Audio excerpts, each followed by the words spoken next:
Greeting students.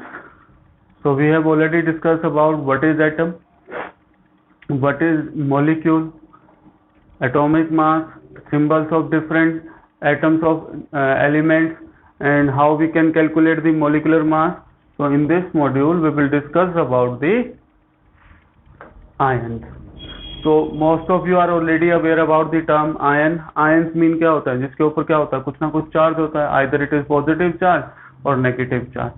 So now first part in this topic ion is how you can define the ion, कि ion को आप कैसे define करोगे. So I have written a definition. An atom.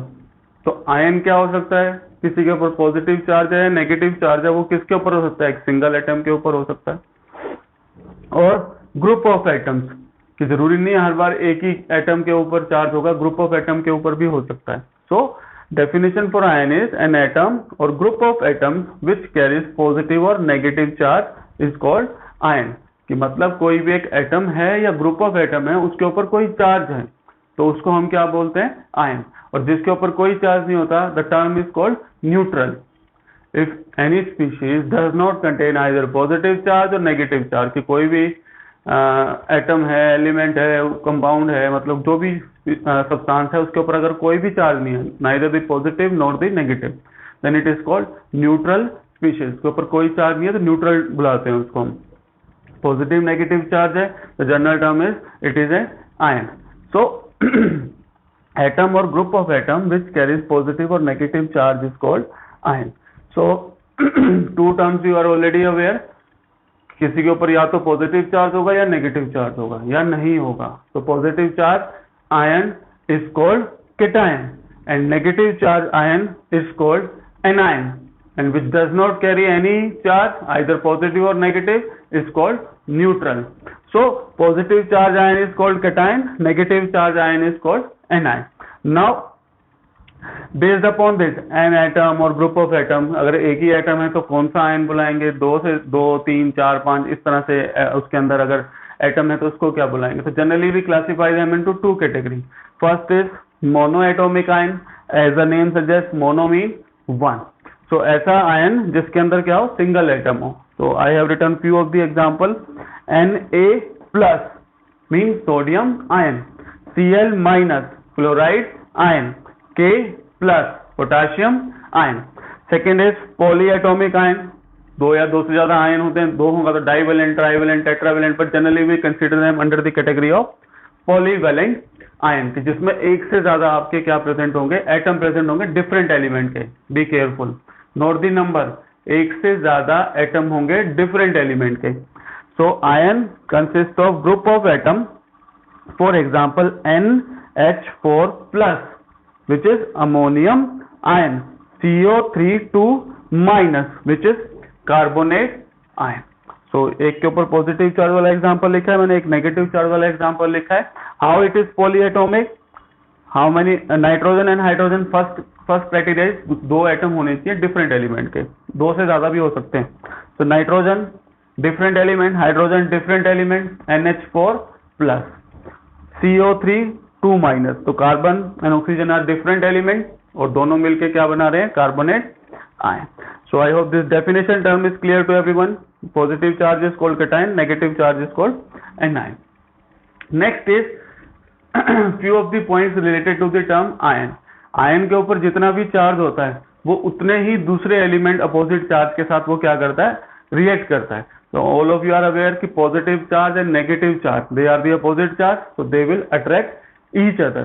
अब वो दोनों ion जो होते हैं, पॉजिटिव वाला और नेगेटिव वाला, अगर वो एक दूसरे को अट्रैक्ट करते हैं तो they will form a new category of compound, and those new category of compound is called ionic compound. As the name suggest, I have written here ionic compound.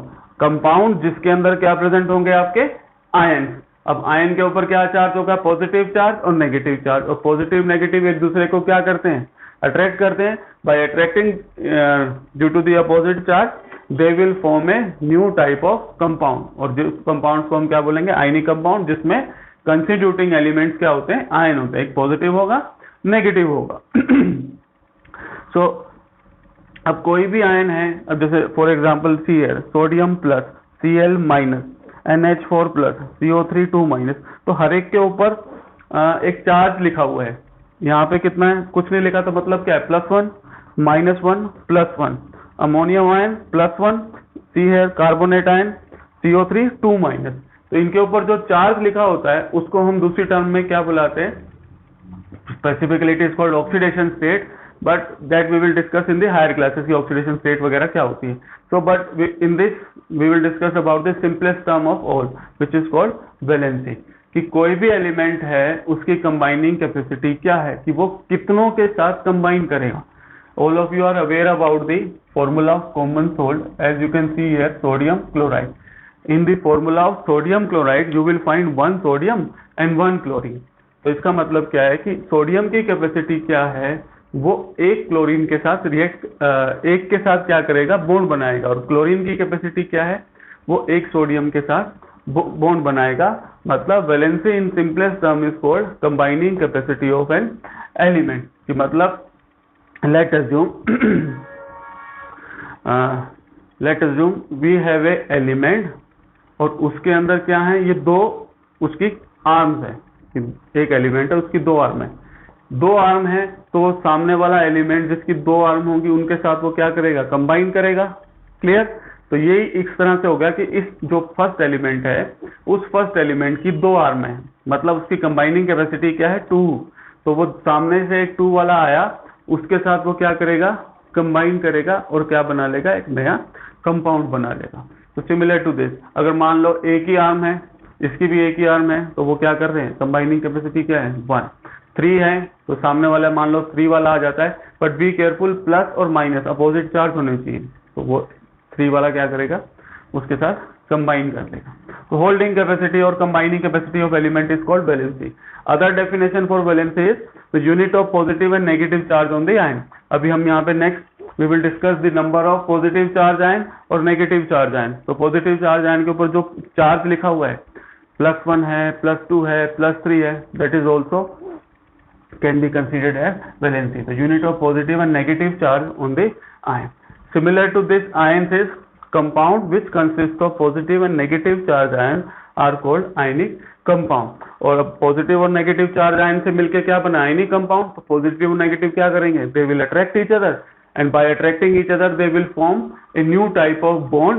Bond क्या होता है, we have already discussed the force of attraction between the constituting element of compound, कि जब भी कोई compound बनेगा तो उसके अंदर जो एलिमेंट होंगे वो एक दूसरे को अट्रैक्ट करते हैं, और उस फोर्स ऑफ अट्रैक्शन को हम क्या बोलते हैं, chemical bond.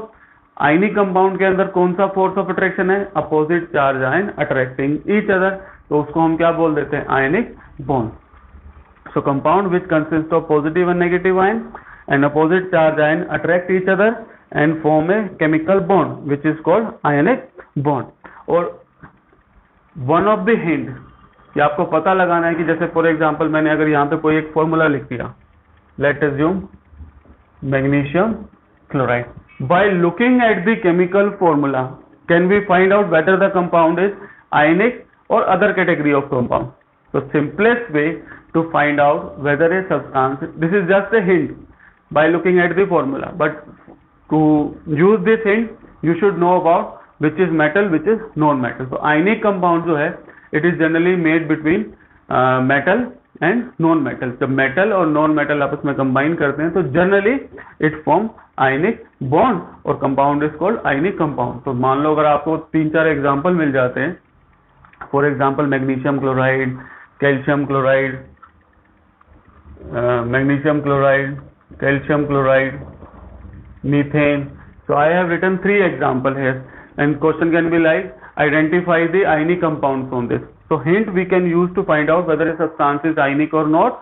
What we can do, we have to see the formula of compound और name of the compound, कि वो compound किसके बीच में बना होना चाहिए, मेटल के बीच में और नॉन मेटल के बीच में. For example sodium metal react with the chlorine gas to form sodium chloride. तो जनरली जो आयनिक कंपाउंड होते हैं वो मेटल और नॉन मेटल के बीच में बनते हैं. तो as you can see here, magnesium is what, metal, chlorine is what, non-metal, so it is a ionic compound. Similarly calcium chloride, calcium is what, metal, chlorine is what, non-metal. तो metal और non-metal के बीच में बना तो वो कौन सा compound है, ionic compound. See the third example, CH4.